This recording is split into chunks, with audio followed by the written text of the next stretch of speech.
I get a drink. I'll blow you out of the water.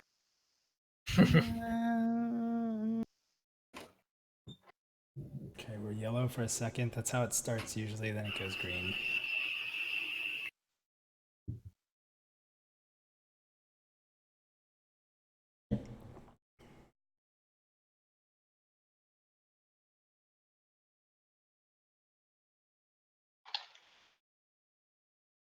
Hey everybody, we're getting started here in a little bit, so we are just testing the stream, making sure it's good, so we're not quite ready to go yet. It looks like we have ourselves about a 15 to 20 second delay, so we will do our best to answer any questions for anybody who might be here. And it looks like we are still yellow, but I'm seeing it clean. Is anybody else watching live that they can comment to let me know that it's clean for you guys right now? I'll check it out. It's looking good on my side. It looks good. Awesome. So we got about 3 minutes. This is sort of pregame. We'll wait for everyone to get ready. Does anybody need more time, or do you guys just want to start it up? 45 Do I minutes. have enough? Need 45 more minutes? I'm good. No. Yeah. We lost Yarn again. I think I saw his shadow though on the wall. I can see his shadow if you pay attention to his feed. See it moving? Sounds like He's mixing putting a his drink. pants on. Nice. He's gonna be the only one with pants on here, I know, right? like a loser. All right, so chat is saying it looks good, so we should be fine. It's weird, when I was streaming last night with this, I noticed that to get to the really higher end stuff, like it took a little bit, then it went green, and then it was fine. So I was just wondering how much of my like bandwidth it's pulling, taking 10 videos at the same time. So all right, so let's see, Yarn, you're back. Let's go ahead and kick this off. We'll get started a couple minutes early. And no, Lex, you do not get any overtime for that. The hell I don't. So the way this is going to work tonight, guys, is we are essentially doing show number 2 of, we'll call it hashtag Community Matters, which was started by the VOT guys who are here with us tonight. And what we're doing is we're taking this and we're sort of throwing it around to different creators to host. So I want to thank you guys first and foremost for allowing me to host this tonight. So first, let's go around and we'll kind of introduce everybody. Just introduce yourselves, where you're from, how people can follow you. And then after that, Yarn, if you don't mind giving us a little update on the shirt and kind of, where you want to go forward with this format. But we'll get to that in a minute. Let's go ahead and we'll start up in the corner there. Def, why don't you introduce yourself and let everyone know how they can find you?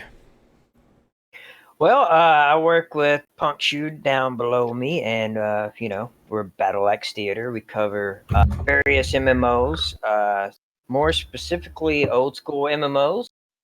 And, we're excited for Pantheon. It's one of the main games we cover, and we do a live stream every Monday night. Just kind of shooting shit. And I recommend listening to that live stream in the car. Because I'm telling you, Punk's voice is pretty sexy. So leading right in, Punk also part of the Battle Axe team. Punk, how can people reach you? Introduce yourself. Hi guys, I'm Punk Shoe with Battle Axe Theater. Like Dev said, we have a live stream here on Mondays every night at 9 p.m. every Monday night at 9 p.m. Eastern. You can find us on Twitter. You can find us on Facebook. Like I always say in our streams, if you want, check out our videos. You'll find a link to the Discord in those descriptions, and feel free to join in the conversation. Awesome. Chris Kane. Yes, hello. Chris Kane. You can find me on Twitter if you want to follow my hijinks at Chris Kane. And yeah, I say stuff into microphones. That's pretty much. And it works out very well. Works out extremely well. Lox, welcome to the group here.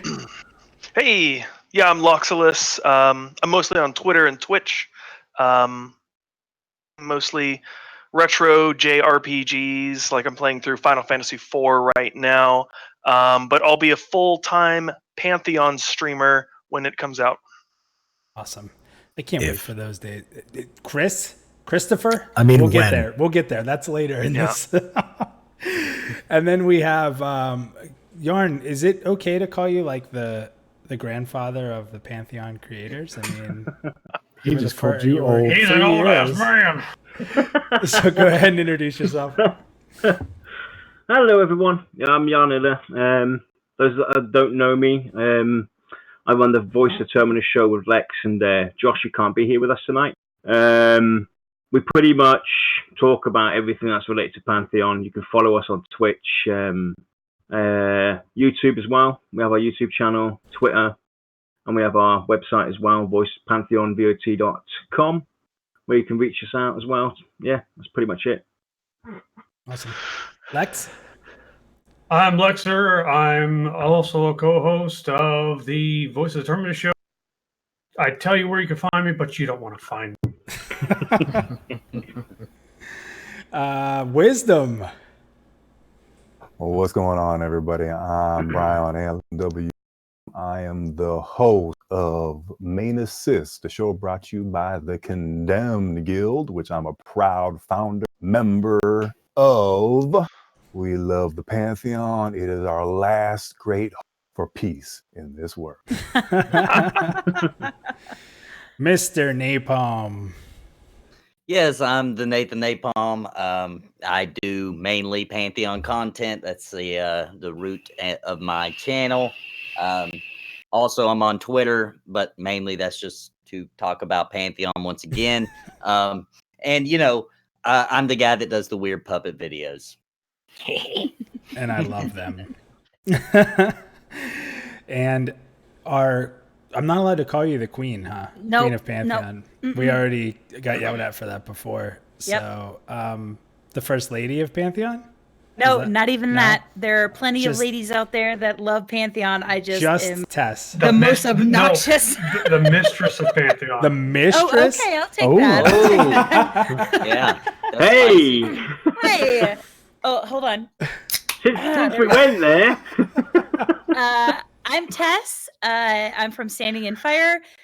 We do a lot of content about Pantheon and other MMOs and other games that we're playing. And you can check us out at stopstandinginfire.com, and that has all of our social media stuff on it. So, Awesome. and I'm really excited because I have never been able to sit down and chit chat with either Wisdom or Chris. So this is special for me. The rest of us are chop liver guys. No, you guys are my favorite. You're my boys. I So love that means you. I have to behave myself then. Not really. No. Have you watched Yeah, Standing in Tess, I have Fire?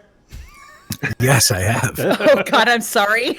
I have to interrupt a quick minute. I have a huge question for you. So you are Stop Standing in Fire, right? Have you figured out the secret to get people to actually stop doing that? Because if you No, have, and please send. That is why we call ourselves Stop Standing in Fire, because when we got our basis in WoW and all that stuff, and inevitably one of the three of us is standing in fire all the time, so screwing it up, and we don't take ourselves too seriously. So no, if you can figure that out, please let me know, because I don't know how to not stand in it.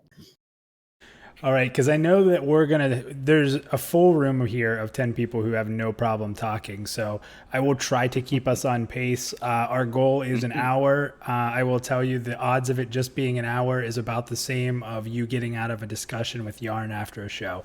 So, and with that, Yarn, I'm going to go ahead and toss it over to you. Can you just give everybody a little, I don't know, a little bit about like your idea that kind of started this. This is the second show of Community Matters, and kind of give them an update from the first show if you have time. If you have time. Yeah, so this basically happened out of the blue. Some of the members here, we have a few missing. We came together to kind of bring the community together and do something special for Pantheon, for VR, for the community, with the T-shirts that were designed by Nathan, that we put up on Teespring, which I'll get into in a minute. But from that idea, it kind of hit me that, hey, we're going to do a show about this. Why not do something that unites the community? Because you don't see that happen a lot, especially in the MMO genre. You don't see a lot of, you've got all these content creators out there. You've got all these guilds out there. doing their thing, and they're always pushing, community, community this, community that. But at the end of the day, they're all doing their own thing. They're there for their own personal gain. And I thought, this is a great way to bring a community together and show the real meaning of hashtag community matters, where essentially we're all out there doing our content, pushing our channels, promoting ourselves and everything. But at the same time, what we're doing now is we're bringing all these content creators from different corners of the world together, and we're just sitting here chatting, having fun, helping each other out, pushing each other's advertisements, content back and forth. This shows what really community is about. This shows, a generation of people that have, we're old school. We're old school gamers. We've been around since, the early 90s, for Christ's sake. We've dabbled in everything. And geez, wow, you just said we've been around since the early 90s. It's like thinking to myself, wow, when did that been around? But it is. Yep. So, this is a great way to prove that the Pantheon community is really trying to bond and help VR achieve the goal of bringing out Pantheon and making it a real success. And we're also here to help each other out. Also, all of us to become a success and be noticed as, a place to go to. That's what the whole thing's about. So, anyway, I did mention the Community Matters T-shirt that we did. So we had a competition. Well, not a competition. We designed a T-shirt that we put up on Teespring that people could purchase. And from the sales, basically, the proceeds that we get, the revenue, that's going to go into a full pledge package. So that's ended. We ended that on the 22nd. We extended it a week because the newsletter came out basically that week as well. And now what's going to happen is we're going to sit down, hopefully sometime next week, basically. We'll have all the details sussed out on how we're actually going to do this, but what kind of pledge we're going to purchase. And somebody's going to be lucky enough to win that pledge package.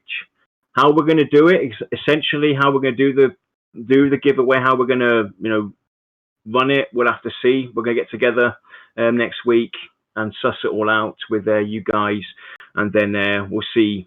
It's going to be a fairly decent pledge you can win as well. It's not going to be a small one. It's going to be a fairly decent one you can get your hands on. So everybody look out for that when we announce it. And Yarn, so a good question would be, let's say, there's fans of Pantheon who already have a pledge, so they get that pledge from you. Are they able to? So I've talked a little bit to VR myself about how pledge donation works, and they said that if we contact them, they can get it set up with us paying for it. Blah blah blah. So it seems pretty easy to do.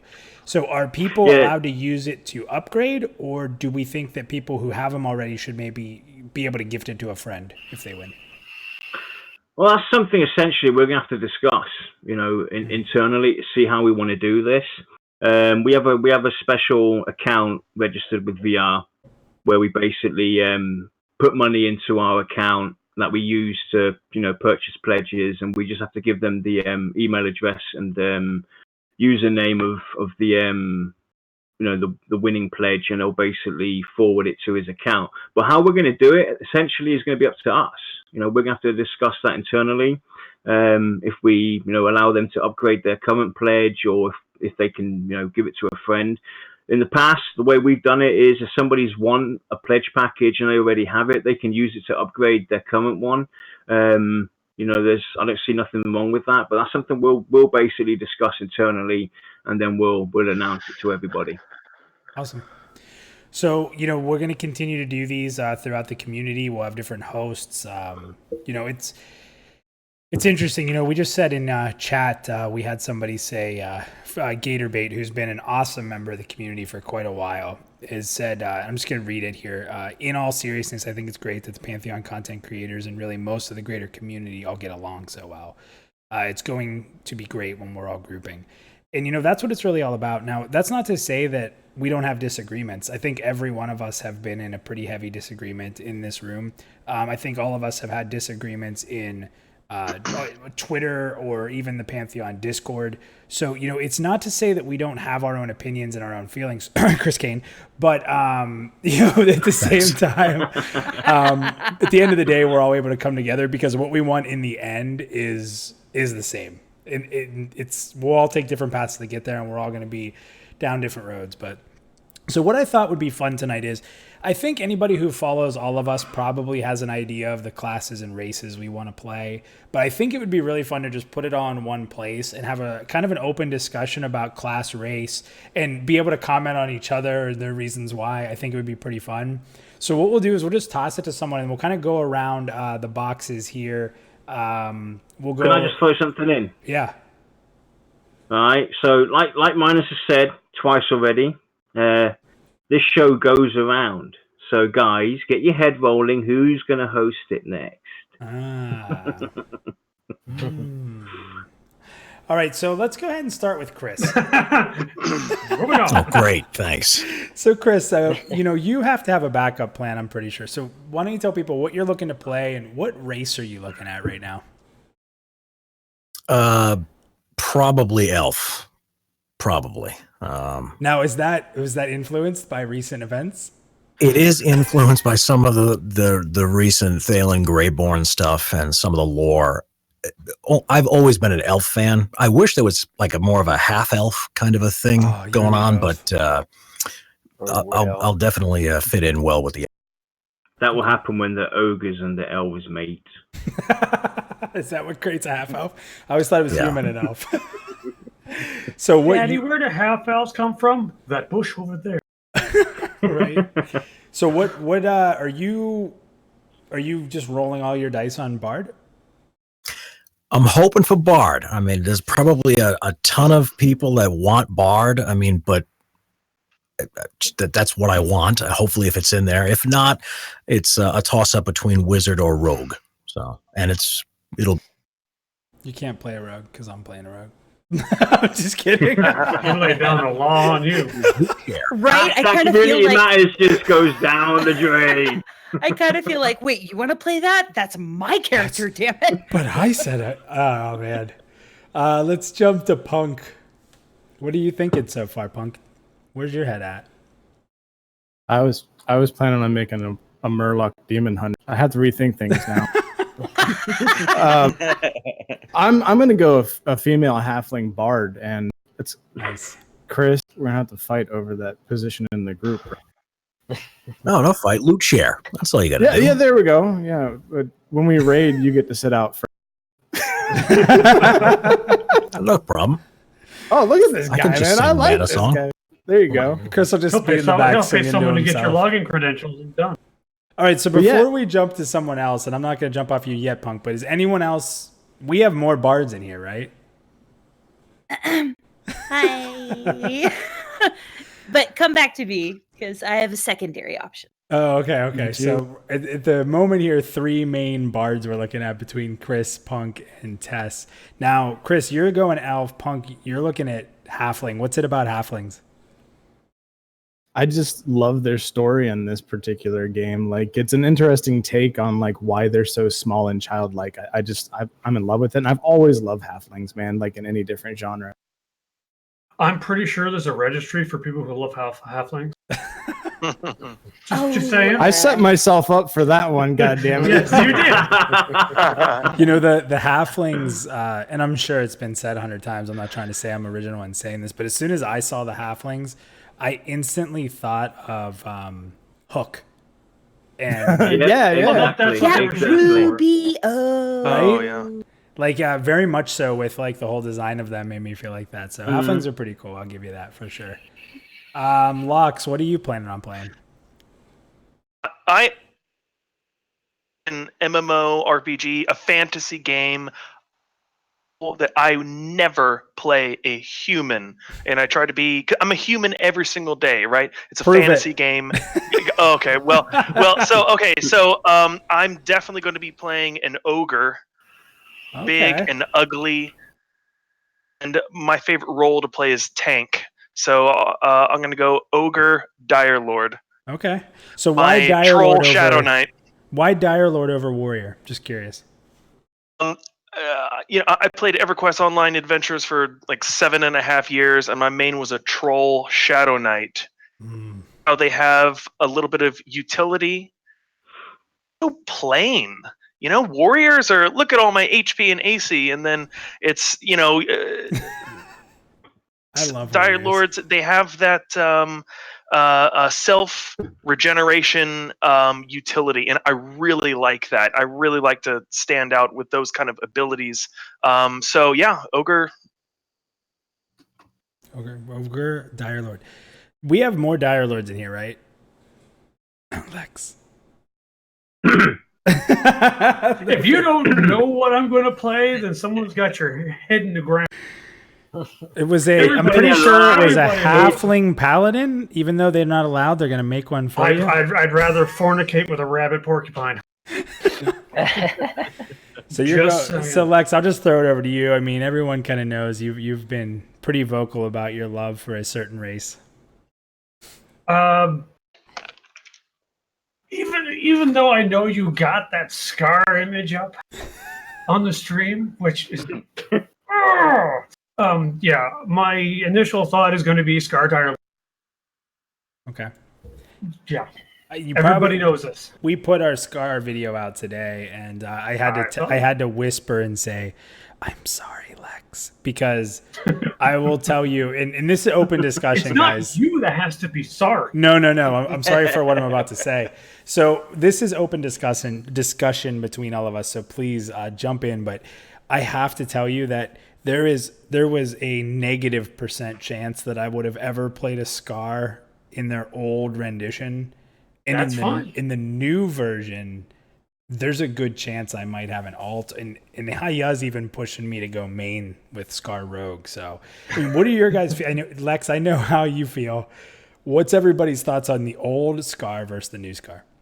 I can't believe that you like the new one more than the old one. All right. Is there Nathan, something Yeah, wrong I with my disagree with that. something's wrong with my headset? There's no way you just said that. I think there's not going to be that much of a big difference. You don't care about the Scar. Right, you got the old Scar are a lot more pointy. They got more horns and everything, They're a and lot more I think ugly. that's still going to be pretty much the case. Obviously, there's obvious reasons behind the redesign, but I don't think it's going to be so much of a letdown for those of the old Scar model and that really like that old Scar model. Yes, the face is definitely something to The face is the only wonder good on. thing about it. The face is awesome. Like Nathan said, the older version was a lot more scarier. But I think that's still going to be the case. I still think there's going to be a lot more options available to how that, because don't forget, these are concept arts, and have a look at concept art over the past, how they do differ. The concept art and what the character actually looks in game is, there's a lot more options available. So I don't think you need to worry about it. Yeah, the ogre, what Yarn was saying, the ogre's a very good example of that, from concept art to what we're seeing now. So I'm not worried, because they're doing such a beautiful job of doing like artwork, in-game models that remind me of the old Dungeons and Dragons artwork. So they're going to get it. It's going to look good by the time we get it. I mean, they humanized hopeful. it though. They Sorry, did. go ahead. No, go for it. That's exactly what I was going to say. So that's what I was gonna say. Like they humanized it, so like it was like this alien demonic creature of a race, and now they've like brought it back down. What is a real edgelord gonna play these days? It's got to they just be. keep this type of The Dark Mirror. Oh yeah, I forgot about Come that. on. There you go. 'Cause everyone likes to be a tuna. So I will tell you don't that. behave Laugh on the it up. dark man, So baby. Punk, do you Laugh it up. look Trust me, at that as a negative that they humanized it? You wished it would have been more alien? I 'Cause mean, that's a I can great understand the reasoning, right? Like, I can understand like making it more in line with like, I guess like fantasy identification, so you can feel like you're part of that character.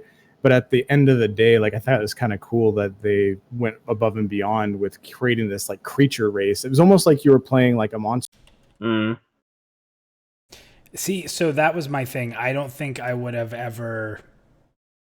I don't know. I just didn't really like the morbidly villain-looking character. I mean, so here's the thing for me. We didn't see, and obviously we won't talk any pre-alpha, but there was nothing shown on Scar that was. You never saw a female Scar. Am I correct in saying that? Correct. The concept Yep. of it was only male. So, so here's a little bit about me. I usually, and this may be the first game I don't, but I usually play a female character.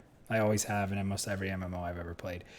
The female Scar, in my opinion, is one of the coolest, most badass. Like a female Scar warrior is just pure badassery to me. Like it's not like dress up. I said this in the video. It's not dress up Barbie, you know, like a lot of the transmogs and stuff.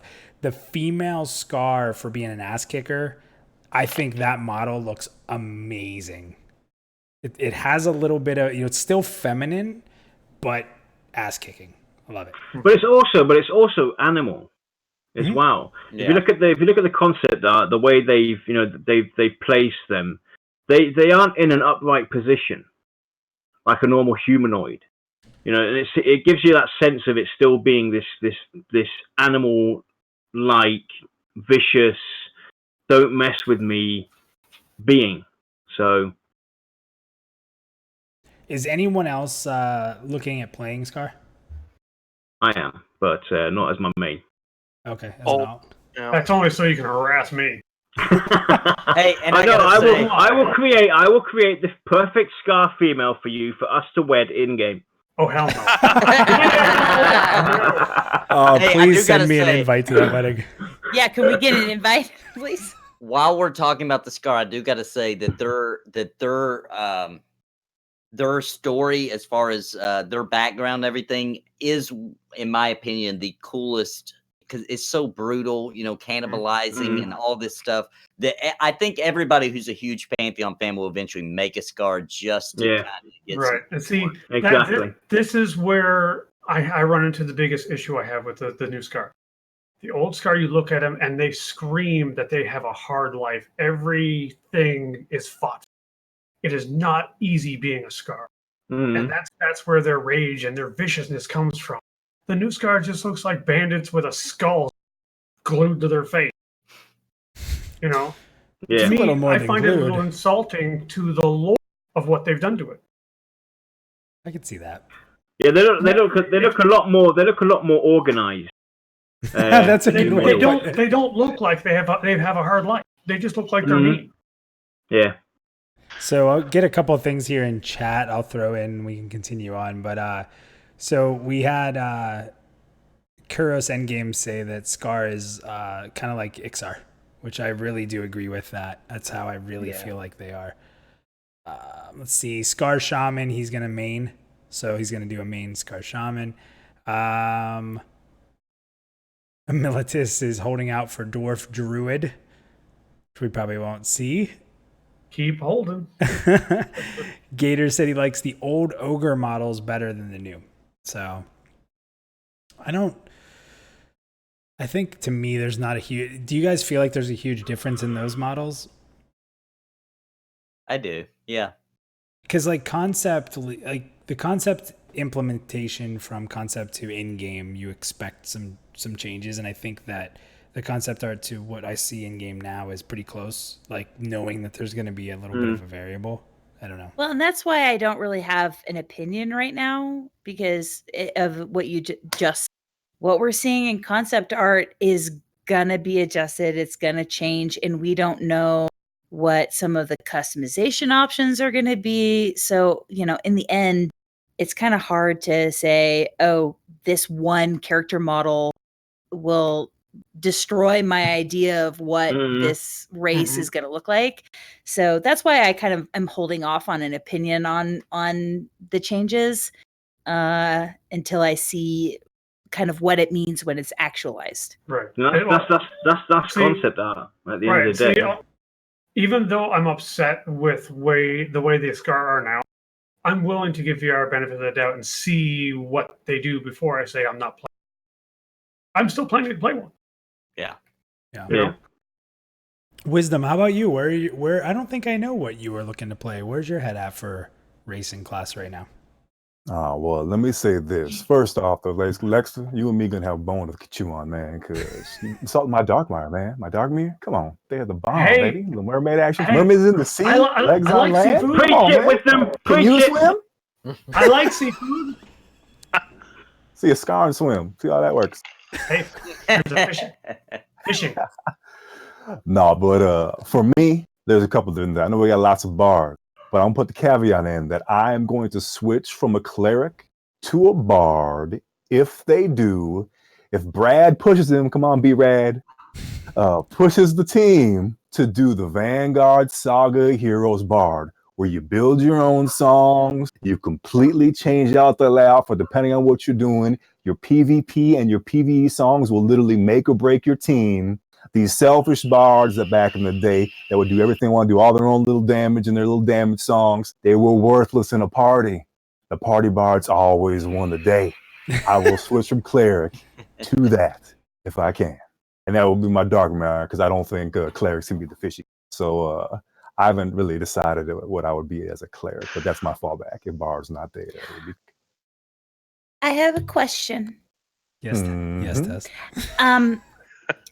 My question is, we don't really have a lot of information on the Living Codex thing that they've kind of talked about a little bit, but do you think, Wisdom, that that's what that Living Codex will look like in terms of being a bard and going out and finding different melodies or some ways to change your bard music?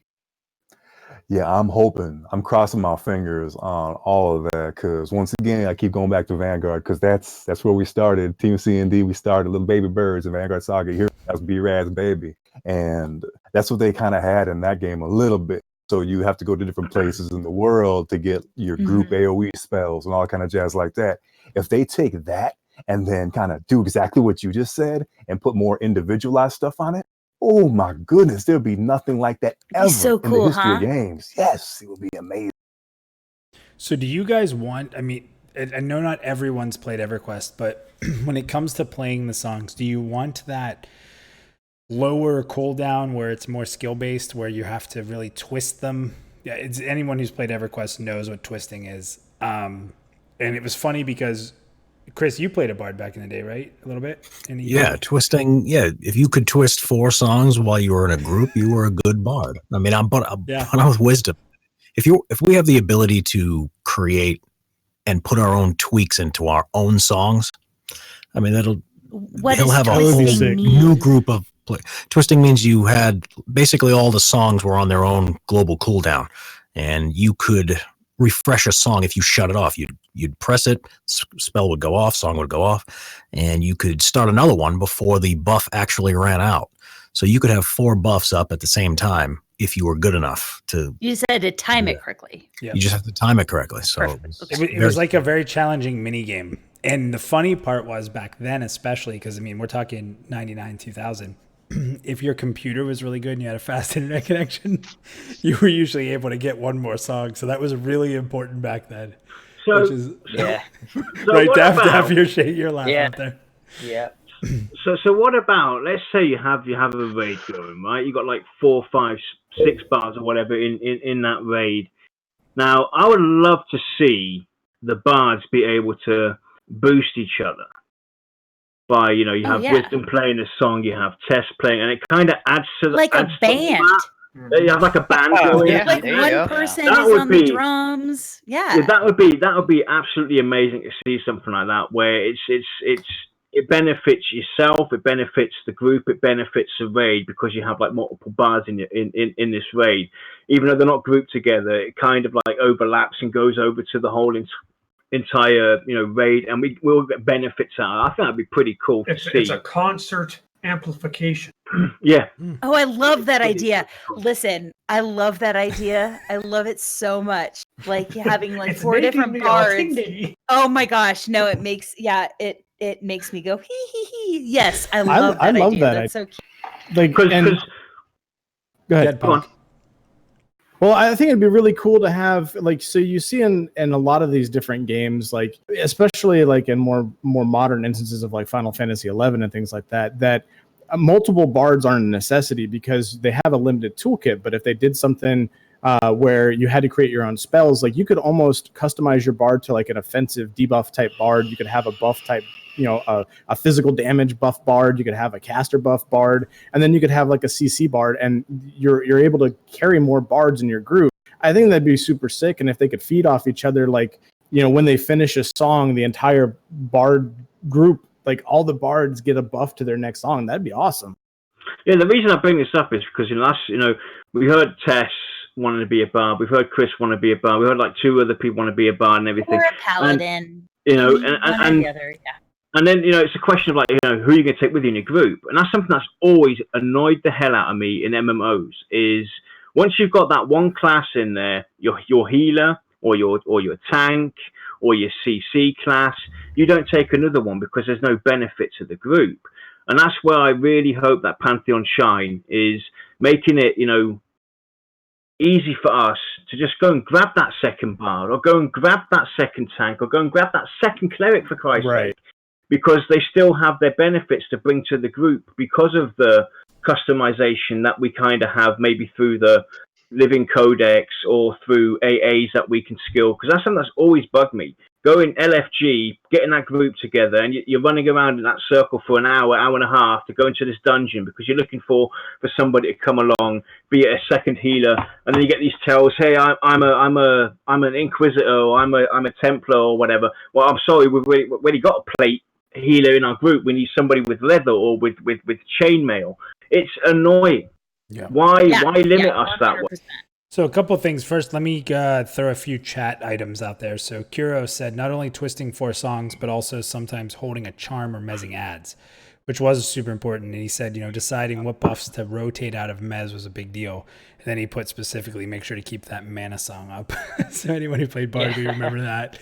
And then Bobby said, you'd have to make sure that higher level bards were able to cancel out lower level bard songs. So whether you can either have a stacking effect of the different levels, which would be ridiculous, probably OP, and then you'd see people bringing multiple bards as like a meta. But the other part of it too is like kind of what you were saying is we saw a stream recently that had probably the most, if it was in any other MMO, it was probably the worst group makeup ever. What was it? 3 tanks, an enchanter. There was no DPS in the group for the last co-stream, right? And granted, they were a little bit higher level than what they were killing, so you have to be able to figure that out. But essentially, with no pure DPS class, they were able to effectively get through that dungeon. And that to me is a real big positive, kind of on what you're saying, Yarn. So, Def, you're quiet up there. Where are you heading? What's your thought process on race and class right now? Well, with the information that we have now, I'm all about the warrior. Yeah, buddy. I love the play style, and it kind of going back with what you guys are talking about, having multiple bards. Definitely we can have multiple warriors. So it seems. And then I'm going dwarf. I don't know why. I don't have a good answer. I've just been fascinated with dwarves. Maybe it's because I'm short in real life. But I'm gonna roll a dwarf warrior, and I want to point out. Gator said we were talking about a Scar necromancer with their backstory. That would be sick. Yeah, so that'll be my alt for sure. Yeah, I got to tell you, when it looked so, I've jumped around my class choice quite a bit, and warrior at one point was what I thought for sure I was going to play. If I play a tank, I'm playing warrior. And what's funny that you brought up dwarf, and anyone can chime in here, Chris, especially you, because you've gone through the lore so much. In Terminus, from what I know from listening to Chris tell me, the dwarf is a very important race in Terminus. Like, they're an original, like, it seems like Terminus was built off of the back of dwarves in a sense. I mean, does anyone else get that feeling in the lore? Well, yeah. So the new, since the races came to Terminus, the playable races that we know, they're pretty important. But of course, you got to also keep in mind when you talk about that there was a Terminus before the dwarves, before the humans and elves and everything as well.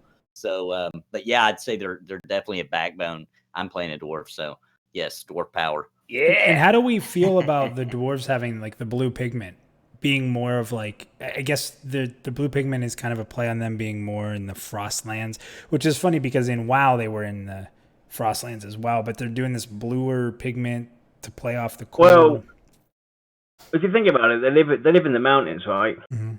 Yeah. And any mountain, it doesn't matter if it's in the desert or if it's in the snow. Inside, it's cold. Period. Freezing. Yeah. So it makes absolute sense to go in that direction. From a standpoint of looking at it as a logical way. It's cold in a freaking mountain, no matter where you are. True. And they dig deep. They live deep inside that mountain. Yeah. So they're going to get environmental debuffs when they go hang out in the swamp. I'm real interested to see that's a great bring up. I'm real interested to see what they do with racials around resistances, because from what we know, the weather of Terminus is going to be a really big deal. And you would have to assume that a dwarf is going to be able to withstand cold a little bit more than anybody else, right? Yeah, I would think so. So that'd be pretty interesting. But Daph, I'll tell you right now, my alt, because I always have tanks. Like I usually tank, but I'm trying not to in this game. But I will have probably a Scar female warrior, and I am really looking forward to the day where I can bring that to your warrior and we can do the shields together. Because that's Wall of Shield. Wall of Shields is, Hell and yeah. I really hope that, because we've only seen a small bit of the abilities of the classes, I really hope there's more of that synergistic type of abilities, because the Wall of Shields is the coolest thing ever. And then outside of that, you have the Summoner Enchanter combo, right? Summon You see, Lex? I get my dual shields whether you like it or not. Well, and you also get your dual shields with two people. I got your back there, buddy, because I've never played a bard, and the reason I love bard is because of D&D. But usually in MMOs I tank. So I don't know. I might have to main a pally just to kind of. Why was that noise? Well, you've always I heard played that noise. That's you can't say pally around Lex. We forgot to go over that in the rules. Why? He gets really upset. No, that's fine. No, that's fine. I have video proof of Lexa saying, "I love you all, paladins." All right, we're gonna need to put that on period. Highly edited. I keep telling them that it's amazing what CGI can do these days. We need to make one of those deep fake videos of Lex just going off about how much he loves paladins. That would be fantastic. Let's hook up Minus. Paladins? Let's hook up Minus. We'll get something let's going. get it done. We'll do it. So we got a few more. Yarn, you haven't talked about what you're looking to play yet. Oh, Jopper, are you listening? Cleroid, mate. Leave your hemorrhoids out of this. All right, I'm playing the Cleroid. No, jokes aside. So it's dark me all the way. And the reason for that is because that is it's either Archai or Darkmere were the two prominent choices. But now, isn't your picture on Voices of Terminus? Aren't you all Scar? No. I thought your pictures were all He's a Dark Scar. Mirror, I think. Oh, he is a Darkmere. Okay. So it's Darkmere, because they actually, that was the one race, when I looked at the races, that basically just stood out. Completely different from what we've seen in all these fantasy games out there. They do relate to the Dark Elf, obviously the white hair and everything, so that'd be your equivalent of a Dark Elf, but they were just so unique, and the story that they had, the devastation of their world and their queen dying and going through that process of having no lung, no legs to getting a lung to breathe and then the legs and everything. They went through hell and back, and Do you know why the Darkmere Queen died? Huh? Do you know why the Darkmere Queen died? Go on. What's this joke? Tell me. Overfishing. So it's cleric for me. Is the first choice, but what drew you to that? To cleric. Yeah. So just heals? Is that basically? I've always played, healers, right? And I played a Warden for 12 years on EverQuest 2, and I just loved the hell out of it. Fast heals, I could, out heal anybody. It was great. And the Druid was basically going to be my first choice originally, but there was so little information about it, how they're gonna function and work. And I'm still, it's cleric at the moment that's basically pushing me in that direction because I want to be all you can be healer. That's what I'm there for. I'm there to heal. I'm playing this role for that purpose only. I want to be able to heal, and I don't have to deal too much with DPS and this, that, and the other. I want to heal people. I want to take my role and do exactly that. But I'm still waiting out for further information to see on how they develop the Druid, because I do kind of want to stay true to my original Warden. So it's looking very likely that I'm going to play Cleric, but I'll definitely have a Druid. I'll have Janila as the Druid then, maybe. I agree with you so much about if you really want to be a pure healer and you really want to heal, the Cleric to me is like, it's the pure option. If you want to be the other two healers feel very hybrid-ish to me. Like, even though they can heal on their own, that's been stated 100 times because they don't want to, just make clerics the only healer like it was in EverQuest back in the day with complete heal. But to me, like, if I go through my history of healing, I've always played the healer that just, I'm going to heal you with big heals and I'm just going to keep hitting you with it. It's sort of generic, but I love that. Like, I played a Holy Priest in WoW. Like, to me, a Holy Priest was just heal the hell out of somebody. Heal. Yeah. And that's what Cleric reminds me of. And they also have some really cool abilities too, but I agree with you. So my, because I kind of look at it like DPS, healer, tank, and I want to have one of each eventually. And that I love Clerics.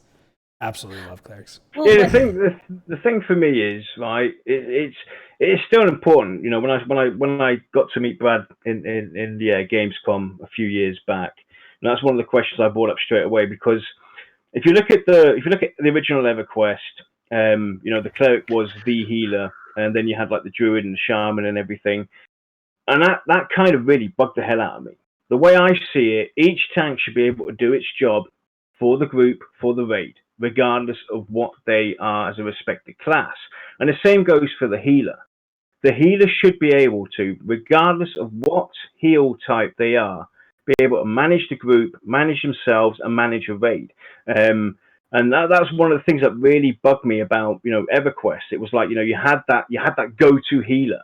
It shouldn't be like that, because that kind of limits your options and limits the freedoms of group building. And kind of puts that limitation on it. You're going to pick a cleric over anybody else if he's available any day of the week. Yeah, and I hope they take that away and basically open it up, because that's what I'm getting at. It's the difficult. It's the difficult balance, right? Good. Mm-hmm. Oh, I was going to say that back to what Yarn was saying. That's one thing I hated. In EQ1, it's such a time-consuming process to get the right, group comp together. And if you need a cleric to go in and you got a druid ready to go, and it kind of sucks sometimes. And what makes it difficult, and you led me right into what I was going to say, is so class identity is super important to me. When I make an alt or I play a different class, it needs to feel completely different. And I think that's where a lot of the games have struggled with healers, is that in making them completely different, there are definitely situations where one is better than the other. And I think I'm okay with that. I'm okay with those situational moments, as long as your standard 5-man group can operate with any of them. But hey, maybe it's a little easier for a cleric in here, but maybe it's a little easier for a druid in here. And I'm okay with that. Yeah.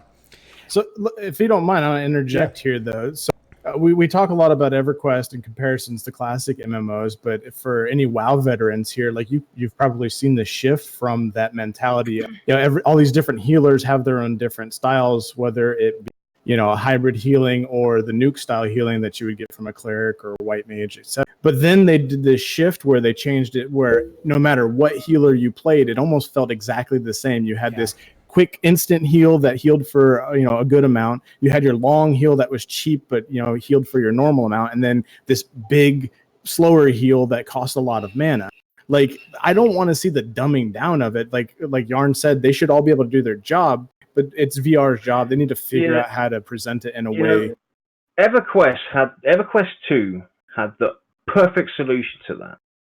If I look at the healers and I say how a healer should be defined and broke down in its individuality and its functionality within a group, EverQuest 2 did it 100% on the ball. You had your hot healer, which was the Warden and the Fury. You had your direct heals, which was your Templar and your Inquisitor, and then you had your warding, which was your Mystic and your, I think, Shaman was the equivalent to that. And that was brilliant because they were all uniquely different. The wards took a long time to cast. They could blow off straight away if enough damage got put in, if the encounter critted. So you were like, oh shit, I've got to, figure out stuff. The heals over time, you could spam the hell out of them. So, and they all had their pluses and their minuses, their benefits, their disbenefits. They had their problems within the group. They were better at this, they were better at that. They were worse at this, worse at that. And that was the great way to do it. When you take healers and you give them all a bit of everything, and then you say, well, the cleric's going to be the best at direct heal or high level or high amounts of heals, but the shaman's got it and the druid's got it as well, but they're not going to be as beneficial. That's where you run into that balancing problem and that area where it makes it difficult to kind of give them all that unique identity. Yarn, break it down. I had a hard time following all that because I'm pretty sure you're having a rave right now in your room with a glow stick in your hand. Is that a glow stick? No. It's just a pen. I thought he had a glow stick in his hand. So we have not got to Nathan. So let's get through the final classes here because there is another topic I want to bring up and it's already been brought up in the chat. Nathan, I know what you're playing, but go for it. What are you going to be playing? Yeah, so I'm definitely going to be a dwarf. Dwarfs are awesome. I think they're even double awesome in Pantheon because of the lore being so awesome. And as somebody mentioned in the chat earlier, the deity situation where it actually lived with them and all that kind of thing. Very awesome. But the real reason I decided to be a dwarf, I got to be honest, is because originally I was going to be a human paladin since you have to either be human or dwarf. But my wife said if I would have played a dwarf, she wouldn't marry me in game. So, as any married man would say, you got a buck on the spouse. So I'm doing it, and we're going to see what happens. But your wife plays with you. My husband is downstairs watching football, so I don't care what he says. But I am also, I'm going to say this in a very good way for Lex. I am going to be the hardest working paladin in Terminus. I am not going to be a lazy paladin. He doesn't hate paladins, guys. He hates lazy paladins. So okay. I'm going to be a very hardworking paladin. Thank you. All right, so I'm going to jump in and talk about what I want to play, and this will get us into our next conversation again, which has been in, so it actually worked out pretty well. So I am going rogue. I have never mained a rogue in any MMO ever. In WoW, my rogue was one of my least play. So at one point, it was like my main alt for just Lich King. And then other than that, it never actually made it through every expansion, like getting leveled. I'd use boosts on it like afterwards every once in a while. In EQ, I loved the Raven scale armor, but I never played one. And in Final Fantasy 11, Punk, the first character I made was a thief because of the green sweet armor, right? So really sexy. I mean, I never got it, but there were the hopes and dreams of it. So for me, I'm going to go rogue, and that's where my race decision is really hard because in the past I've played female characters, and then I went through this phase where I wanted to make a character that looked like me when I had the big beard, but now that doesn't really matter anymore. So I am heavily leaning towards being a gnome rogue. Small in stature, there's no actual body in there, which would be really cool if they did something with that. Like I know it'll never happen. This is total pipe dream, but imagine like you go stealth and your armor just falls to the ground because you just go out and as you're at. It'll never happen, but that's super cool. So that's Glowing. Awkward when you Naked sneak attack. So yeah. So Locke Backstab. just said something important, and this is when I was first looking at rogues. Why I wasn't going to play one is because, well, how are you going to be a rogue if you're glowing? I've noticed that in the streams they're not glowing anymore. So let's take it one further, actually, Minus, right? Okay. You go into your stealth, your close drop. You have a spell just for the gnome, right? That can basically embody itself in any living being, and then you turn the stealth off, and that being just explodes. See, now, I mean, I'm obviously being one. Only they explode just their legs because you're short. Just their legs. just to let the crawl. Oh God, help me!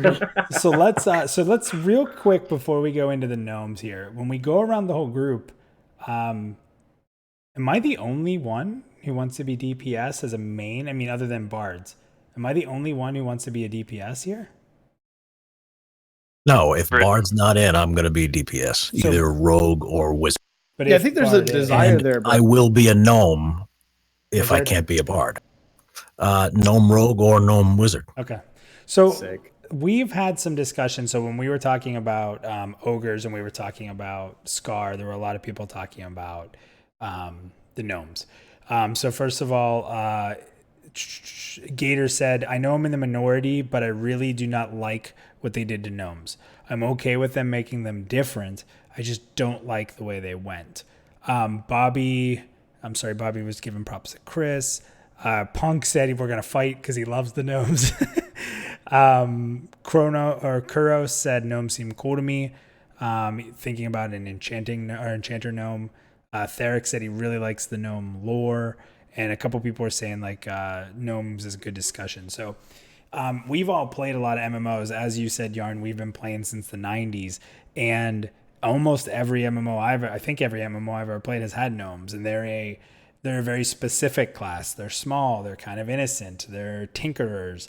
And you get this new gnome that's very sci-fi. The way I look at it is very damaged. Right? Like their quest for tinkering, you can almost see it as take everything that we know about the gnomes in every other MMO and then progress the story to what happens when they go too far in their discovery.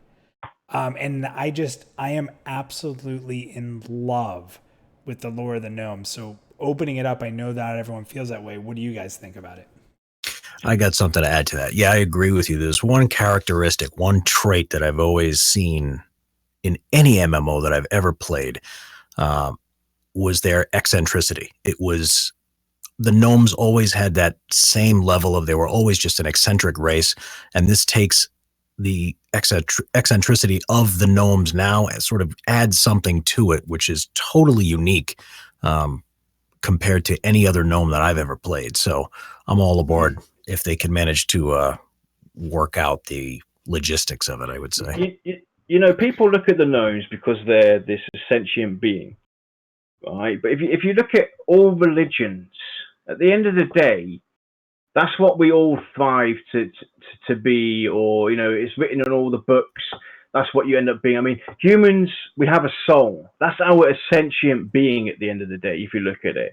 There's some other cultures that believe that you turn it. And if you look at all these sci-fi, Stargate, Star Trek, you've seen beings like that were once humanoid, that basically found a way to become this gas object where they can, you know, be anywhere and go through anything and do anything. So it's not so far off. A lot of people, like, you know, some people don't like the way they've gone, but, you know, I have to say, hats off to VR for going that extra mile and making it different, because we've seen it all. In every single MMO out there, most of these races look the same. You can always find 5 or 10 things on each race from every single game that is identical to every single game that you've played. Yep. But they've gone this extra mile to go and redefine it. They didn't just do it by making a new class. They took one of the most. No. I mean, other than human. I mean, is it safe to say that either gnome or dwarf are the most normal fantasy races that exist across all fantasy games. Well, Elf. I would Elf. Elf. Yeah. Elf, and, yeah. and I would also say that kind of to go off of what Yarnilla was saying, when your game already includes a small race like a halfling, it's hard to differentiate what makes a gnome different from a halfling. And You what's know, not to say, later on down the road, years to come, maybe there's an expansion that comes out or a adventure pack or whatever you want to call it that is just related to the gnomes, where they find this old tomb or whatever. You better that not be telling me I'm basically- going to get my body back. Yeah, something like that maybe, where you can get your body back, I don't want or take on some kind of bodily form or something. You know, what's not to say that something like that could happen, and that necessarily could be a way to break down that race even more. So now you've got your space gnome, but now you've got your humanoid gnome again. But you know, they might rival each other. They might not be friends. The culture might deviate somewhat. Who's not to say that's how they? You know, that's a great way to bring in different cultural aspects, and same with humans. And that's the one thing that's always annoyed me as well. We ain't all the same, for Christ's sake, are we, in real life? We come from different countries, from different cultures, from different beliefs. So Some of why us are shouldn't there CGI. be? So why shouldn't there be an advancement in Pantheon, for instance, with the humans?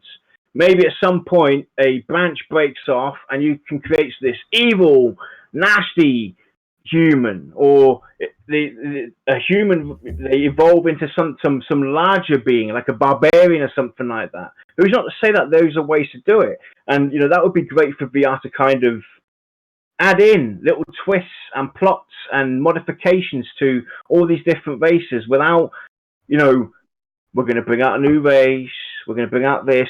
Use what you've got and break those apart. You know, carry the story on that's already been put there. Because we all know that, you know, Jopper was showing off some of the BRK screenshots. And when we had him on for an interview, we talked about this one particular screenshot where they showed the moon, and then there was just like this planet thing on the back. You know, who believes that we're going to be the only race? I don't. I think there's going to be more coming from different planets onto Terminus at some point. But in between all that, yeah, they've really built the game to the lore is all these planets crashing into Terminus. They made it so that they could easily add another race that crashes. So that's So Chris, real quick, I'm sorry, Nathan. Chris, you've been chatting, really talking, because you know pretty deeply about the gnomes. You were talking about like their cloth and everything, and kind of filling people in about what was important about it. Yeah, when they were trying to get to their Elos, the star that they were trying to get to before they got transplanted to Terminus, they basically had to sacrifice their material bodies, and they imbued this cloth with their own life force, with their spirit. And the cloth is the thing that sort of keeps them in the material world. It's sort of the only thing that identifies what the thing is. So it's like an ethereal skin that they wear. So that aspect alone is just such a cool take on a race. Yep. That's just it's unique. But Nathan, real quick, what were you saying, Nathan? Real quick, they cut you off. Yeah. So I was just gonna say that as far as the way they've set everything up for the lore and everything with the races and everything all ending up on Terminus, I think that in the future we'll start to uncover why. Like, why did this happen? Like, why are they all converging here? And I think that'll be kind of like the final storyline of the game, is where we actually find out who's responsible for this or why it's happening. I've already got you've just ruined the plot, Pantheon, dude. Right? Because if you all think about it, have you guys seen the new Predator movie with what's his name? The one who did the Arnie version. Adrian Brody. You guys see that movie? No. There's a new Predator movie. It's basically I gave up Predator on it at AVP. if it's basically the same exact thing that happened on Terminus. The humans from all different parts of the world were brought into the Predator homeland, and they were basically put there to be, hunted by the Predators and to see who's the strongest humans. They had like assassins, snipers, special forces guy, all this. Anyway, it's kind of like the same thing, and that's basically what we're going to find out, Nathan. That at the end of the day, the plot's going to be that we thought we came to this world terminus, and then we formed alliances, we formed wars, we had great wars, this, that, and the other. We had to fight off foes, but at the end of the day, we thought everything's hanky dory, but we're actually being hunted. We're there. We're a food source. That's what it's going to be. So maybe Lox, you want to be an ogre, so you want to be the biggest thing. What are your thoughts on gnome? I mean, considering you're the only person here who said ogre. And I didn't even get to ask you male or female, by the way. Oh, you're muted. Hey. We lost Lox. Yeah, we can't hear you. I just heard you a second ago. Come back, Lox. I miss you. Okay, let me. There you are. There you go. Are. You're back. Strange. I always play a male. That's just normal for me. Well, so gnomes can't be, and I'm actually kind of surprised that. Oh, now you're back. Gnomes can't be. We lost you there. Rogues. Yeah, you're breaking up. We're losing you. We're not hearing you. Sorry, Lox. I'll refresh about that. Okay. Try again. I think you said that the gnomes could not be what? Okay, I just refreshed. You're good now. Yeah. Okay, so gnomes can't play tanks. Yeah. Right? But they or can't healers. Yeah. But okay, so your question was, what's my take on gnomes? I like playing the big, hulking, ugly characters. I would love to play a gnome as an enchanter. I think that's probably the most characteristically correct class and race. I think the gnomes wearing the mask and the enchanter as an illusionist is very appropriate. So if somewhere I have a list of my alts, and gnome enchanter is one of them. But I certainly wouldn't play a rogue. I don't think it fits. But yeah, and I'm glad the gnomes can't be tanks, because I feel like I could punt one with my ogre. And so yeah. Fair. All right, so that's kind of a little bit of a round table there about what we're playing and getting into some of the unique decisions they've made with races and classes. It's pretty much at the hour mark here. I don't want to go too far, but if each one of you had a quick plea to VR for what you need, and we could all generically say alpha, but like, what's the next thing that you really want them to announce? Let's go through it. Maybe they'll see this, maybe they won't. And we'll read some from the chat too. So chat, if you're hearing, what's the thing you just want an answer on? So ask a question, or we'll just go around this quickly so we don't keep everybody here. Def, we'll start with you. Oh man, let's skip me. Let me come back. I got to think about this. So there's a lot. Yeah. Okay. Yeah. Lox. Yeah. Lox, you can What's go. that? I think we need a good explosive newsletter, right? Because the past ones, I get so hyped up for the newsletters, and lately it's been a lot of lore, artwork, direction, right? Which is fantastic, and I do love that. But last summer, I was just blown away. We had 4 months of class reveals, right? So each archetype, first it was the melee, right? You had the monk, the rogue, and the ranger, and then just every back to back. The months were just, I was blown away. My level was just, I was at a new hype level. So I think we need a bard and necromancer class ability reveal. That's what I think. I know they're working on it, but they could do 1 month the bard, and it's okay to change things, right? Because they said that they're changing a few things for the magician, or I'm sorry, summoner. But a bard and necromancer class ability list, so we can see the direction those classes are going. I think that would just get so many people back on the hype train. Everyone here is already hyped, but something like that would be major. Okay, Tess, how about you? What question do you have? I'm kind of with Locks in that I really don't care what I get, but I'm kind of with Locks in that I really appreciate what we've gotten in terms of additional lore. That's always fun to read and things like that. It? But just listen to I Chris. read it. Well, that's true. But getting something with a little more in depth on any one thing, be it like Locks said, maybe a necro or a bard class list, or even more in depth about additional zones that they're thinking about past what they've already released, or ideas about the living codex. What might that look like? You know, a little more in depth about anything, just a little nugget of something new, aside from just lore, which like Locke said, and I think we can all agree is really, really awesome. I would just like something more. A little, yes, just something kind of different, something new, something to get me back on that woo woo hype train. Wisdom, how about you? What's one of your questions you want answered?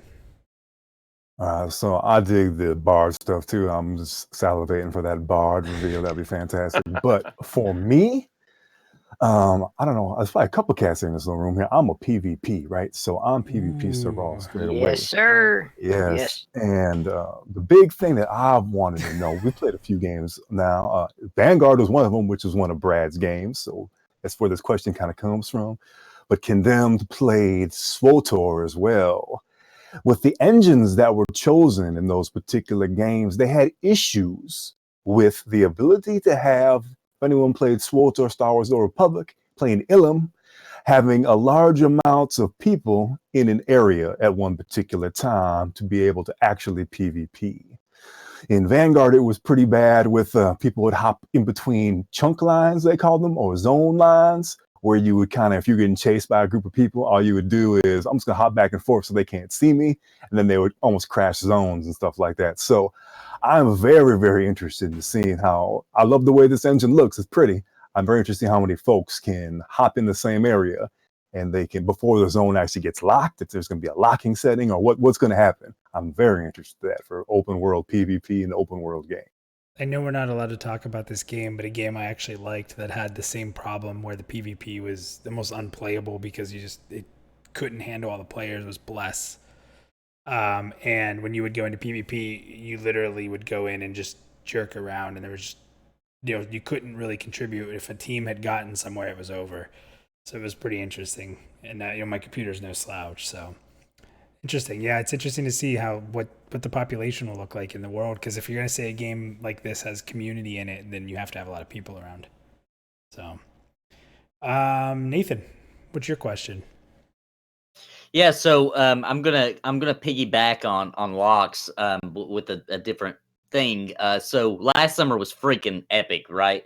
And so what I really thought what made sense in chronological order this summer, I was expecting them to start talking about racial differences, like abilities, the differences, the boons and the banes, because each race will certainly have things that set them apart, make them better at certain situations or things, and things that make them weaker at other situations and things, so that it brings different race groups together to group as well. I want it to be as effective enough to, you know how in MMOs there's always guilds who'll do like we're gnome only or we're dwarf only or whatever. I would like that system to be so in depth to where that would kind of be that would limit you so hardcore to do something like that. That yeah, people will still do it just for the role play, etc. But I would like the racial bonuses and things to be so in depth. And I think they could just go ahead and start giving us an idea. Obviously, put a disclaimer: hey, beta testing. We're going to really be ironing out what we really end up doing, but this is the direction we're going with each race and what we're thinking for the boons and bans. Yeah, because that could completely change all of us from when we said we're picking a certain class for. I mean, typically I don't let those abilities influence me, but if it's dynamic enough. Daff, are you ready? Did you think of one? All right, Daff, you're up. Wins Alpha. That was all. That was your Daff sitting there writing down on paper, calculating it out. I'm going to come up with the best question. I'm proud of you, Def. I'm so Alpha? proud of you. No, I kind of want to piggyback on Locke's. I want something complete as far as a class abilities. When you look at a lot of the classes, they don't have every ability that's going to be out. And I know they're in pre-alpha, but I would like to just see one thing complete or officially announced complete, and I'd be happy with that. Okay. Lex, how about you? Well, first off, I'll say, Locke's, his was great because I'm pretty sure every single person here, to some extent, has found the last couple newsletters a little lackluster for the amount of hype that a lot of us are holding for the game. But for me, I'm a bit of a min-maxer, especially as a career tank. I gotta know my racials. I gotta know them. Yeah. Because it doesn't matter if I think the Scar are the greatest things in the world. If the Ogre is a better tank or better suited for what I'm going to do, you'll take them? I'm probably going to, but I'll still have a Scar, so I can just sit there and look. It's interesting because I know that a lot of players are different. Like I don't look at racials at all, but I know that how important that is for people. So, and again, if it's dynamic enough where you have to look at it, I wouldn't mind that. Yarn, how about you? What's your question? Brad, is it soonish already? It's been 3 friggin' years, buddy. Ain't that the frickin' Is it soonish? So for people that don't know what he's talking about, a long time ago, they asked Brad to be on Voices of Terminus, and he put soonish. Actually, it was somebody asked him to do it, unrelated to us, and he basically, out of the blue, mentioned that he was going to get in touch with us pretty soonish. So that's how it kind of happened. But no, so for the record, soonish is more than 1,000 days. So anyway, jokes aside, I'm probably the most relaxed person here who, doesn't worry about all this alpha dates and adjusting the newsletters to be more beneficial. I have enough trust and belief at the moment in VR to bring it and deliver. So I don't really have any questions to ask them apart from do we have a date yet for the Gamescom this year? You want a date? I haven't heard any. I'm not going to be your date. I'll be your date. I've already got a date with Josh, so but I'm just waiting. He is prettier than me, so it's okay. He's prettier than me. Let's jump over to Punk. Punk, what do you got? What's your question? Can I do a statement instead of a question? Sure. Yeah. Well, I'll start off with a question. What the hell, VR? And the reason why I say this is because it's like the promotional side of it. And this is the statement here. Fix the way you promote your game. We got all hyped up, and by we, I mean the entire Pantheon community. That's one of the reasons why Def and I got into it, was because of everything that was happening at the end of the year. How do you go from that to what we've had the last few months? And by few months, I mean the last 6 months. Like, how do you go from that level of hype and then cherry picking when you're going to do some streams to show some of your future content? Show your shit in its broken format and advertise your game in a way that it actually inspires people to see what they've put their money towards, so that way nobody's out there screaming vaporware, and it keeps the hype built. Because I mean, I think all of us here can say that we've seen it go like this. And if you look up Google Trends, I mean, the Google trend is down here because there's no hype around it. Like a newsletter that's got some more information is fine, but if you're going to go and you're going to work with Co and these other streamers, have some continuity with it. Mhm. Yeah, the Thank streamer you, program thank you, really Punk. fell on I its don't head. have to be. I don't have to be the bad guy. Yeah. No, I no, agree. you're not the bad guy. I mean, Because all of Grants, us. everybody. When the you can streamer ask program was announced, we expected to see so much more and have so many more people capable of streaming. So, I mean, people, I'm super positive about this usually, but you're 100% right. Like, if you're going to get your hype to a certain level, you have to at least sustain it. You can't let it drop. So, and it's tough. But you guys have got to remember, though, in all fairness to VR, and sorry for being, the guy that comes this way, their big next step, their next milestone is Project Faithon. Mm-hmm. That's basically going to be their marketing strategy going I forward. That's what they're going understand to that. use to promote. Not every single person at VR is working on Fairthal. They can get people that are supposed to be working on PR to actually work on PR. Hey Lex, you ever considered switching channels like to Battle X Theater? We could use you. Dude, Yarn's like, will you take him? Oh yeah, Yarn. No, honestly, Yarn, I'm with you, Yarn. Like I am. My question is not going to be anywhere near the stuff here, but it's all valid points. I want to end this soon. So, Chris, I saved you for almost last because I've talked to you about this quite a bit. I know you have some passion about this. So, the floor I have too many things that I want to say. A lot of them have already been said, but Punk's got it. I mean, they need to get their shit together with releasing this, because on August 27th or whenever the hell that classic is going to be released, VR has an opportunity to capitalize on that nostalgia thing that a huge amount of people are looking to capitalize. And I want more transparency with their roadmap. You have a community that wants to create things, that wants to start building this world. Amen. And they're not supporting it the way that I think they could. And I get it. There's a bit of maybe there's a money issue, whatever the case may be, but I don't think they're supporting it the way that they could be. And they need to capitalize on it, because I guarantee 3 months after WoW Classic launches, 50% of the population is going to be looking for something else, because they've already done it. And now we need something hard and new at the same time. So yeah, don't get me going. I won't stop. Preach on, brother Chris. Yeah. Preach on.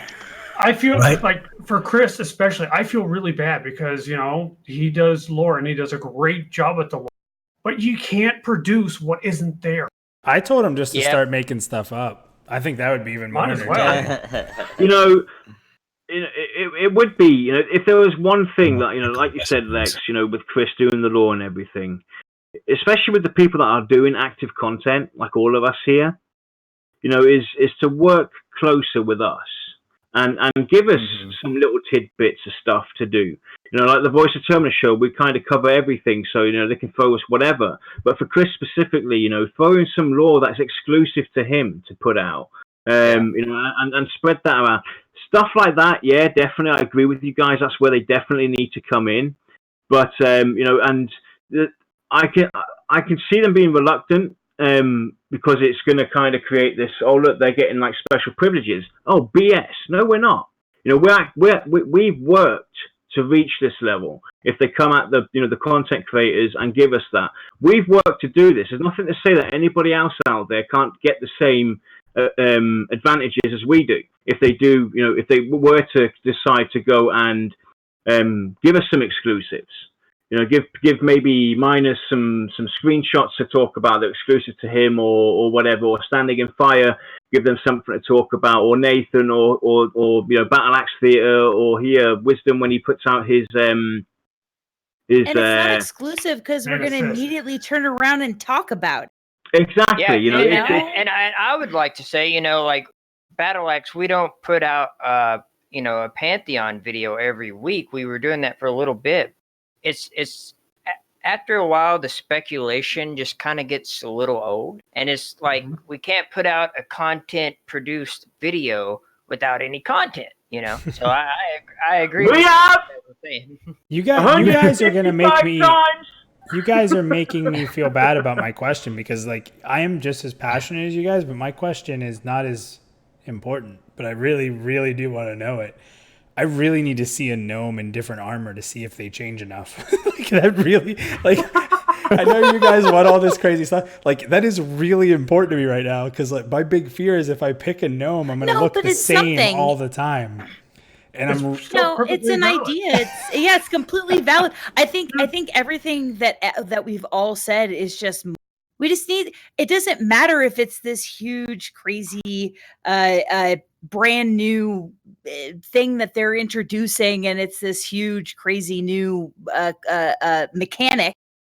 It could be a gnome in armor. Like it doesn't matter. Yeah. The thing is, though, what we have to realize, though, as well as the community, is they're in like pre-alpha, right? Yeah. They're in that early stage. All these other games that we followed that were in up and coming, be it Vanguard, be it EverQuest 2, be it World of Warcraft and everything. When they announced it, when they revealed it to the world, it was at a way further stage for us to discuss and chat and disagree and everything about. They're still in pre-alpha. They still got a lot of stuff to figure out. But that's not our problem, man. That is on them. Yeah, they started too early, and that's the thing. Imagine if they would have went the same trajectory, but last year they didn't release the classes and they just kept releasing. If they were releasing last year what they're releasing now in the newsletters, the fans would be like, okay, cool, like we're seeing this progress. I think the timing of the class releases, while it was amazing to drive funding, which they needed, so you can't argue with that aspect of it. But the whole video I made about the communication of history of the newsletters is that they blew their load. You can't, like you said, Lox, how exciting it was last year when they were releasing classes. You can't do that again. That's a one-time deal. But I do think when Fairthale comes out that all of this is going to go away, because if they launched Fairthale for streaming, it means that their basic mechanics are working and things are good. Yeah. And then it's going to be wildfire. And I will say this. Sometimes to me with newsletters, I've been very, very clear on this. I get in a lot of fights in Discord and in Reddit about this, but I'm very to the point. And Chris, I've even fought with you about this. I have a very low expectation of newsletters, very low. And I look in it for the very small pieces. Tidbits, yeah. Yeah, in those small pieces, I can often dig into and find a little bit more about. So there's one that I think a lot of people missed, and I've been preaching, is the Project Fairthale key areas that they just released. To me, when you dig in and you really look at that separate, it shows that Project Fairthale, that zone is not just some starter elf zone city. I mean, that zone, from the key points and stuff that they were saying and the lore that came with it, looks freaking huge. And if that's how big all these areas are going to be, I think it's really going to be something that makes us all happy. But yes, my question at the end of the day is, please show me a gnome female. Can I be sexy? And does my armor change enough to make me look different, or am I going to look like every other gnome? You can be sexy. Just use your imagination. You can be the sexiest ball of energy you want. You just gotta wear the right makeup. Yeah, they're balls of energy, right? With clothing to show that like they have a humanoid form. We all just need more balls. You see, that's the hard-hitting question, but you know that's going to be the last one via our answers, so enjoy your wait, Midas. Yeah, they look at this whole thing. You guys have all these complicated questions and like, wow, we'll answer one to make the community happy. Here's a sexy female gnome. I'll be like, yes. If you guys remember when one of the last streams that they did, when Joppa was talking about extensively Project Faithon and everything, this is where we can basically look at this, and then, we're either justified or we're not at this current point. Joppa said that basically once Project Faithon was done, things will explode because they have all the base mechanics down, working up and right. That means the production of Pantheon will go like this. Yeah, the world's being built. I get that. The world is being built. Like, I think a lot of people confuse the fact that Fairthale's a system-oriented area, but because they call it Project Fairthale, people are putting it as a zone creation, but it's more of a systematic creation. There's plenty of world developed outside of Fairthale, and I think that's some of the scare that people have is it's taking them so long to develop Fairthale. What about the other continents? What about the other cities? I think a lot of those cities are fleshed out and just need the mechanics and the stories entered and stuff. But I think that Fairthale is give us some of those some of that information. Well, and that's an argument. Here's the thing. That's an argument I'm going to make, Lex. That's an argument I'm going to make. This is an MMO. This is something we're going to play forever, hopefully. How much do we want to see? Like if I see too much, it's not going to be exciting when I'm walking through the world. And I know that sounds cheesy, but like the discovery aspect, I don't want to see too much. I really don't. Yeah. Right. No, that's fine. But see, here's the thing. Yes, Project Fairthal is about building foundations for systems to make sure they're all working. I'm a developer. I get that. I understand that 100%. But here's the thing. Your entire community is hitting critical mass. I don't think VR really knows this. Every social media outlet that I go to, I see a handful of posts of people getting fed up with the lack of information or the same information they've got somewhere else. And it's like, as a community figure, can any of us sit there and really argue the point that my argument will be is that if they put a good game out, none of that will matter. That's true. That is very true. Here's the thing. If you start a game and everybody's given up on it, what's the point? And that's my concern. Like when they started that train in the fall, I would have liked to see that some sort of continuity in that. Like the train should be ramping up more every quarter where we get to see more and more assets, because I want the community to be engaged.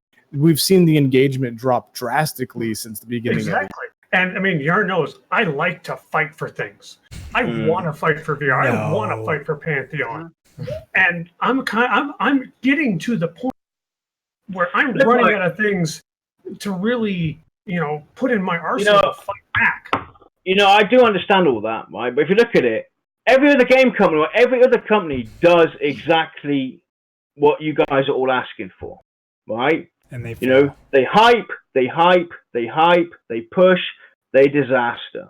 Mm-hmm. These guys from the get-go never wanted to Fallout 7. What was it? 46, Fallout 76. What the hell was the name of that 76. Game? That was a great game, Yarn. Compared to what? I'm just kidding. Nothing. No, I get what you're saying, Yarn. It's the mix, right? So one of the reasons we fell in love with Pantheon is because they were slow and steady, and they were going to stick to their guns. And different. Yep. And different. But see, now we're getting fed these giant peaks of information and then a dry spell. Right, so Lex, let me ask you this. It's like finding a guy in the desert and splashing him with a bucket of water. It's great for the first 30 minutes, but then after that, it's worthless. All you guys, right, who have this highly negative, or not negative, but highly Nobody's highly negative. I think. Right? No. We opened it up for questions. Yeah, no. Right, let me ask you this, right? We've all been burnt by the game companies. Mm-hmm. We've all got hatred towards certain game companies. If I'm going to be honest with you, Yarn, I am one of the few people that will disagree with that 100%. I will never, ever blame a game company for burning me. I'll blame myself and I'll move on. There's literally 7 million games right now. Like if one isn't good, what I'm saying is, regardless of how pissed off, how annoyed, how frustrated we get on a particular game that we love playing or want to play and everything, we end up coming back anyway. We end up splashing out the cash anyway, regardless of how often we've been let down, turned down, or shut down. We end up running back anyway. Mm-hmm. So we do, but we're a lot of us are dedicated to the end. But yeah, we're a little different. We're here trying to help. Discord crowd. And we're running out of things that we can do to help. Exactly. And then it's frustrating to see people discount it, walk away, because we're sitting there going, we know you're going to love this. You're going to come in here and you're going to never want to leave. But they just turn and walk away. And it's so just infuriating. The game company has a hashtag. The hashtag is community matters. And I feel that the hashtag is not being lived up to by this company at the moment. And we it feels as if the community doesn't quite get and we can't get behind it right now. It's getting harder and harder to be patient. Yeah. I want to I feel like apologize. I don't matter. And As I'm somebody that- not. I'm I am sorry, not- Minus. I didn't mean to do this. No, guys. See, that's no. Honestly, though, anybody who's watching this right now, I think this is really important, right? Because one of the things. Yeah, it is. So as content creators, we are so. This We're is not this blowing is a mentality. smoke up a VR's ass. Yeah, or this is a anything like mentality that. a lot Yeah. of people don't understand. And I'm not trying to say that I'm better than anybody. I just started this. I'm no expert, right? Anybody can pick it up if you have the dedication. Yarn kind of talked about that. You need the dedication. But what people don't understand is that while we're content creators, while we want to become something of something in the Pantheon community and we care about it, we don't do that without having a deep desire for the game to succeed. You don't pick a game that you don't care about and become a content creator for it. You pick a game that you love. And we're all doing this out of love. And I think that a lot of the community looks at content creators and says, well, you guys are just white knighting, or you guys are just super positive and all you're just supporting VR. Well, no, there's a difference between just supporting VR and being a believer. Right? And it's okay to be a believer, but at the same time, what you guys are showing in Punk, this is why I say don't apologize, because this is an amazing moment, because this shows that while we may not be the most vocal naysayers out there, that there's a lot of negativity affecting us too. And none of us in this, there's 10 of us here right now, and there's probably another 10 that could be here if Discord allowed it. Discord. Right? So there's 10 of us here right now that literally all we want to do is promote this game for free. Like we literally have a passion for freely promoting this game. And all of us have different needs, wants, and desires with, listen, I'm giving you my time. I mean, all of us spend copious amounts of time on this stuff. We want nothing more than to spread your word and help you promote this game. And that becomes frustrating. And I don't think a lot of people realize that. You know, just as frustrated as they are, imagine being somebody who is actively devoting hours trying to push this game. So see, I guarantee you I'm going to get a lot of hate mail over this episode. I guarantee it. I'll send you one. Right. but here's the thing. I don't mind. Because yes, I'm a fan of Pantheon. I'm a fan of VR. I love those. If I don't tell them when I'm upset about something, it's not going to do anybody any good. Exactly. Yep. Ding, ding, ding, That's what I was about to say, basically. At the end of the day, you know, we all have to speak our mind, you know, and you know, be reasonable about how we word it, obviously. But, you know, we're not helping the game. We're not helping the company. We're not helping ourselves. And, you know, it's good that people do speak up. You know, you all know me. I'm the more relaxed, you know, it will work You're not kind relaxed. of guy. You're always stressed. Don't lie. I've seen it. I'm kidding. Want to start? Hold on.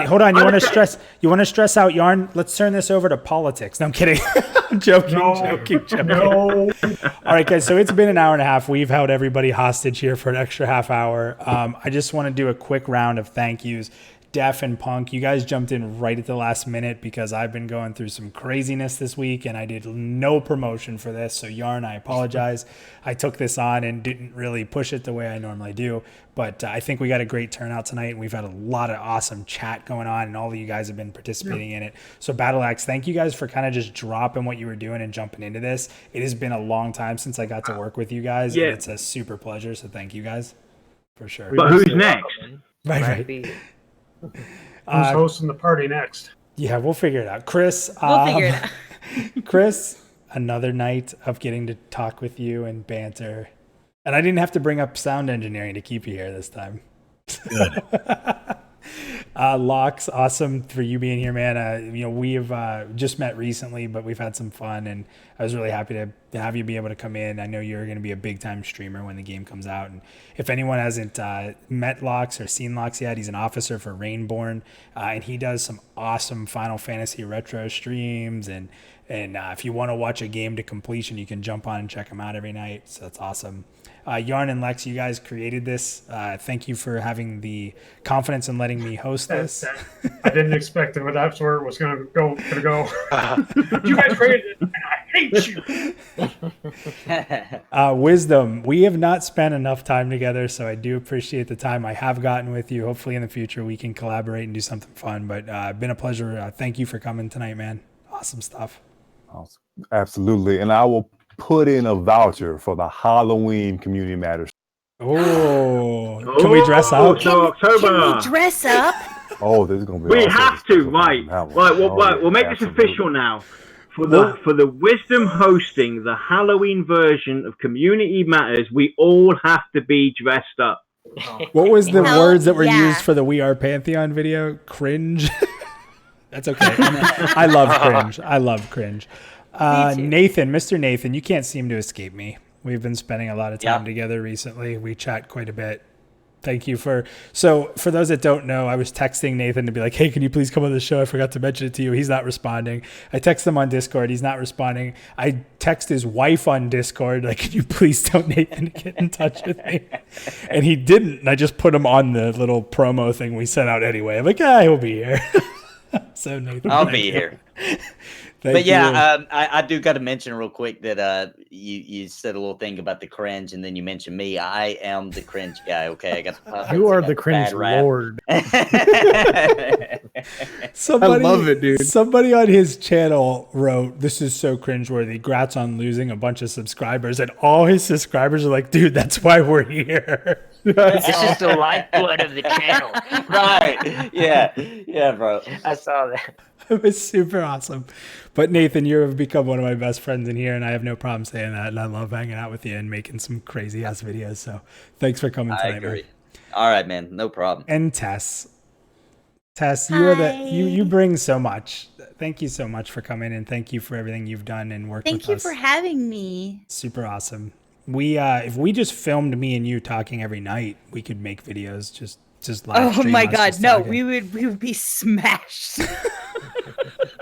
We'll call it Brews and News. All right, guys, thank you so much. We're going to call it there. Again, Lex, Yarn, thank you guys for creating this and allowing me to host this one. If anyone in this chat wants to host the next one, please message them in Discord. You know how to reach them. Everyone can find Yarn at any time, pretty much. This guy doesn't even sleep.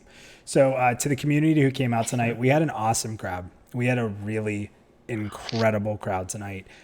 Thank you guys for interacting. We tried to get to as much questions as we could. We got very deep into conversation, but thank you all for your participation. And Yarn will never say this. It's actually against his code, so I am going to say it. You have a great group of community creators here. I'm not talking about myself. I'm talking about the people that I've been fortunate enough to interact with. If you believe in what we're doing, subscribe to these guys. Because it helps. It helps in so many ways. I know Yarn will never ask for that. Right now he's cringing. But a lot of these, everybody here puts a lot of time in. If you guys enjoyed this or you enjoyed the personality of somebody, hit the subscribe button for them. Follow them on Twitter. As we said, we're trying very hard to make content that's useful with very little. And if we know you're there to support us, or you can even subscribe and then give us feedback, even if it's negative, it helps. Honestly, it really does. So everybody here is well worth the little button click. It won't take much time, trust me. Thank you, everybody, for coming to the community night. We will have another one next month. I don't know who's hosting it. We'll get that out there ASAP. Thank you to everybody for being here. And it was an awesome time, and we'll see you next month. Thanks, everyone. Bye. Bye. Love you, community. Auf Wiedersehen!